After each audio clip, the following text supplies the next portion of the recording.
What's up, sons? It's Blind with Tech once again, and I finally have in my hands an RX Vega 64 to go ahead and take a look at the hash rate, because that's what we want to know, right? Stick around.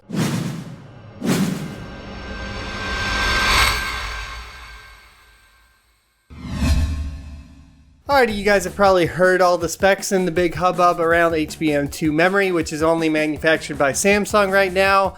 So supplies are limited and these cards are not quite easy to get a hold of, nor are they cheap, coming in pretty regularly around $600 to $700 and sometimes even more. It's pretty ridiculous. So if you're going to pick one up, you want to know what kind of return you're going to get on it as far as mining goes. I did go ahead and take a look at that along with power consumption so we can get a better idea.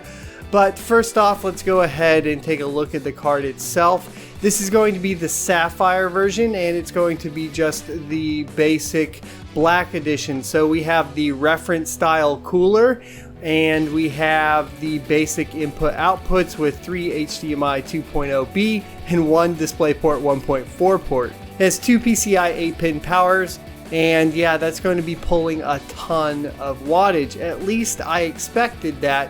But that's not really the whole story once you get into actually using it for mining. So let's dive into that. The first thing I did was plug it up and load the basic Windows approved AMD drivers for gaming, everything, etc. When we did this, the mining wasn't so good. It was around 30 megahash a second. So it was about the same as the Vega Frontier Edition, which I did test as well, and you can check that out up here in this corner.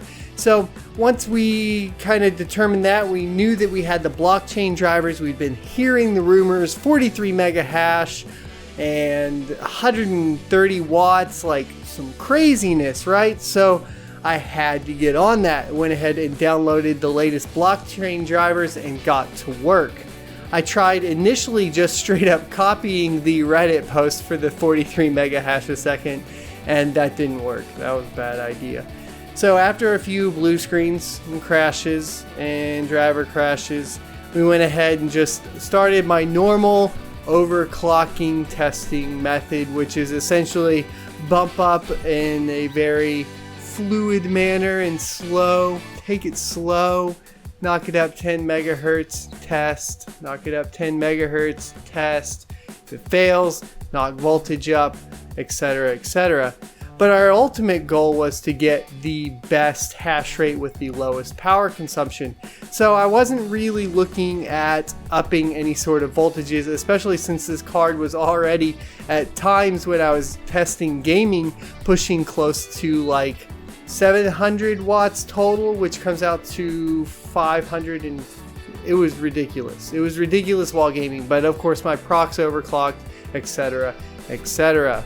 That aside, we went ahead and tried to turn the power down as far as we could. The furthest I could get personally for power was down -10%, and that did yield some pretty good drops in power consumption, and we were able to knock down the memory and the core clock down to 800 millivolts, which helped a ton as well. And then we clocked the core clock at 1000 megahertz, and we clocked the memory at 1025. Well, I've seen people get 1100 on the memory. I was unable to. And then I tried, the 1075, 1050, and each time what would happen is the memory would get so hot that it would just shut down and be stuck at like 500 megahertz. And this is with the fan running at 100%. So once you actually knock it down to 1025 megahertz, it doesn't back off all the way down to 500 megahertz for me on this particular use case, and we have a pretty stable run. At first, the performance looked fantastic, or looks fantastic, but that's not the whole story. So with these settings, we're able to get a 40.9 mega hash a second. So not quite 43 mega hash, but pretty close. And the power's looking really good too. At idle, the system's pulling 150 watts. With this being the only card and running a miner, my preferred miner, Claymore, once we run that, we saw the wattage hop up to about 380, which means we're sitting at about 230 watts of usage on the card. This isn't quite that 130 to 180 watts that everybody's been kind of touting, but it's a lot better than I was expecting.